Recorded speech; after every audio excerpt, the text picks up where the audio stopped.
आपण पाहत आहात भारतीय जनमत, आपला चॅनल। नमस्कार, मी मानसी धामणसकर। आपण पाहत आहात भारतीय जनमत न्यूज। नजर टाकूया बदलापूर येथे शाळेत विद्यार्थिनीवर झालेल्या लैंगिक अत्याचार प्रकरणी महाविकास आघाडीच्या नेत्यांनी मुंबईत विविध ठिकाणी काळी पट्टी बांधून आंदोलन केले आहे। या आंदोलनादरम्यान धारावी येथे खासदार वर्षा गायकवाड यांनी मुख्यमंत्री व गृहमंत्री यांच्या राजीनाम्याची मागणी केली आहे। बदलापूर येथील शाळेत विद्यार्थिनीवर झालेल्या लैंगिक अत्याचाराप्रकरणी राज्यातील महायुती सरकारचा निषेध करण्यासाठी महाविकास आघाडीच्या नेत्यांनी शनिवारी सकाळी विविध ठिकाणी तोंडावर काळी पट्टी बांधून एका तासाचे निषेध आंदोलन केले।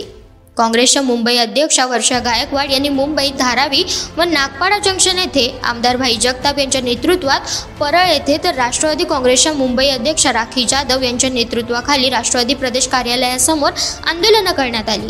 सकाळी 10 ते 11 दरम्यान मूक आंदोलन झाली। सकाळपासून मुंबईत पावसाने दमदार हजेरी लावली होती, त्यामुळे भर पावसात आंदोलने पार पडली।